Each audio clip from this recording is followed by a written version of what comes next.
You've got to be brave to be able to just go out onto the streets when Antifa is watching. But it is a next level of bravery when you are already well known to Antifa, on their radar, and have been the victim of Antifa violence at least once already. But that's never stopped Katie Daviscourt from just doing her job, fulfilling her Rebel News commitment to tell the other side of the story. And really, there's no other side of the story when Antifa's marching through your city. So joining me now is that very brave journalist, Katie Daviscourt, who has been covering Antifa for years, but particularly this weekend as they, I guess, marched in solidarity with Antifa across the country. Katie, thanks for joining us. Tell us what's going on in Seattle, as though, that's a heck of a loaded question. Right, yeah. Seattle's awful, but tell us what's going on right now in Seattle. Right. So right now, the Memphis Police Department in Tennessee released a horrifying video on Friday of a police-involved fatal beating of someone that they pulled over during a traffic stop. Now, I'm someone that does support the police. I am very pro public safety. I've seen what the defund the police movement has done to Seattle, Portland, the Pacific Northwest.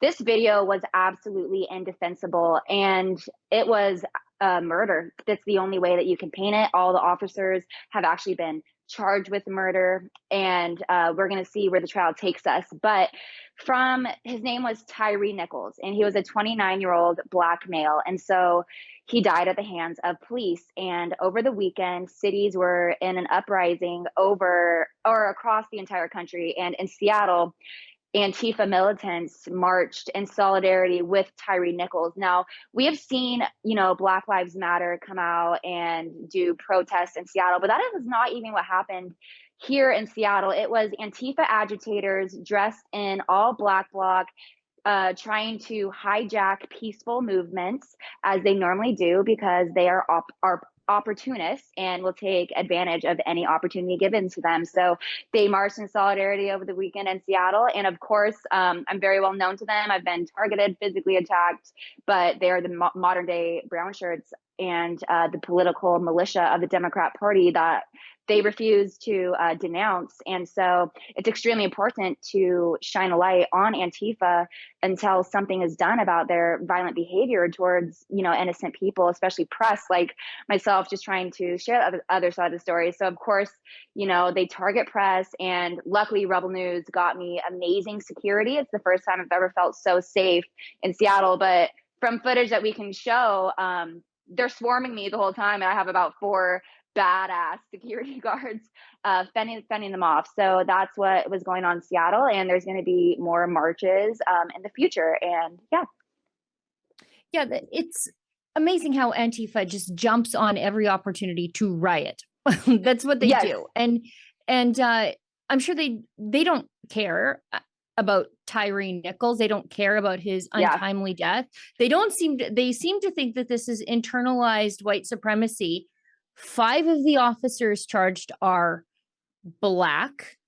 Mm-hmm. Tyree Nichols is Black. A 6th officer today was relieved of his duties. He happens to be white. But, for the Democrats, the Antifa, which is the Democrat street team, and the mainstream media, this is all just internalized white supremacy. And for that, I don't know. First of all, I don't know how you make the jump to internalized white supremacy, but I don't know how it goes from there to let's burn down a completely unrelated city. But I think that's what we're on the cusp of. Oh, yeah, absolutely. It's exactly what happened with George Floyd. Is they will target the Seattle police officers who had absolutely nothing to do with this crime. And that is why actually Seattle police didn't even show up to the march. Usually they would trail with their CRG team on bikes. That they didn't show up because when they do show up, Antifa's looking for a fight and they want to attack the police officers. And so now they will only come in if a crime has been committed. And so they're basically waiting for Antifa to commit crimes so they can go in and start making arrests. But they actually stayed back. And it's really frightening when they do that to reporters on the ground, because you're just in the middle of, you have no idea what's going to happen to you. And they take full advantage, and Black Lives Matter they have, they're not even out there because it's a black on black crime that was committed. And so you have these white Antifa militants dressing up in all black blog, shielding their faces and terrorizing the community. Yeah, let's talk about this a little bit because the police, as you point out, don't show up to these things Yeah. because they are they are going to be the targets of Antifa. And if they, the police are armed, but if they start fighting back, then now we've got dead Antifa, we've got more riots, and it's will spark a catastrophe across the country, I think. So the Yeah. police just don't go, which, okay, I get it, but at the same time, it's your job to go. And so it leaves people like you to have to contract your security out to make sure that you're safe when police are their job is to police the streets and make sure it's safe for law-abiding people to walk the streets, do their jobs. But that's not the case in Seattle. Basically, it's whatever Antifa wants that night. The police have to respond to make sure that they don't upset Antifa. Is that what I'm getting here? Yeah, pretty much. Because they know that we have local media here that is not on the side of the truth. They are on the side of the Antifa aggressors. And I've seen it firsthand. I've combated the fake news here with the articles that they put out against our police.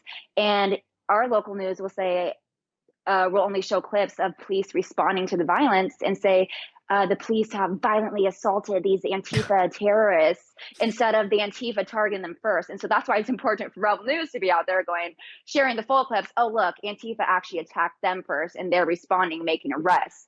And so, yeah, they know that they are going to be all across the headlines. Seattle police violently assaults peaceful protesters. And, this was just Seattle, but it happened across the entire country. And I think the two cities that were actually hit the worst, Memphis was very peaceful, except for at the end there was a few agitators going behind looting, but the police were attacked in New York City and Los Angeles, the two biggest, highest populations in our country.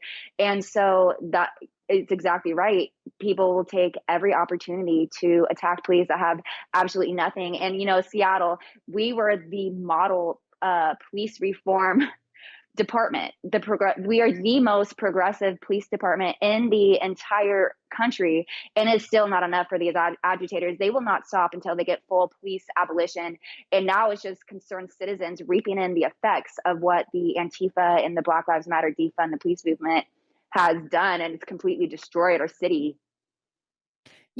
What would effectively be the difference, though, from now to police abolition in Seattle or Portland, because the police are not responding to Antifa anyway? So I guess they got their way. The police force is, for all intents and purposes, at least when dealing with Antifa, abolished.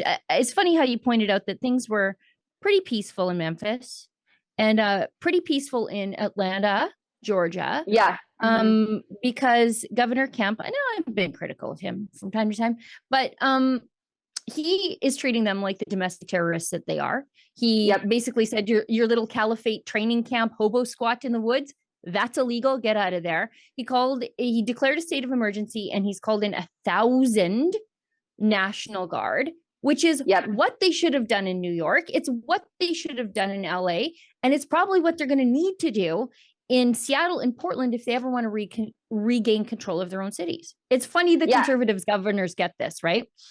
Yeah, you're exactly right. And Governor Kemp, actually, they were all charged with domestic terrorism charges. And where they marched in Seattle this on Friday was where they overthrew the Seattle Police East Precinct in the 2020 riots and made the Capitol Hill autonomous zone.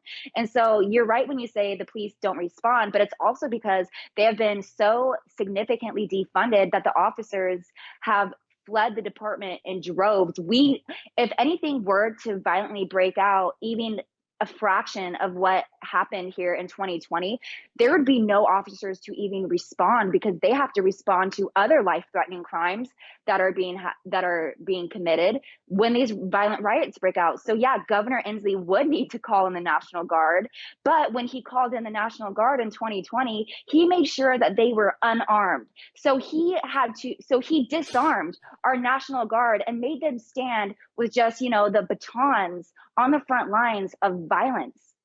But then you see the Governor Kemp they were all bringing in tanks. Like, yep, you're not going to be burning down our city. It's just the Pacific Northwest is ground zero for this Antifa, progressive, radical, far left extremists. And they are effective because any conservative that even tries to hold a remotely, we want to support the police rally, they get violently attacked. And Governor Inslee has never spoken out against Antifa. Mayor of Seattle has never spoken out against Antifa. Our old mayor said that the riots were a summer of love.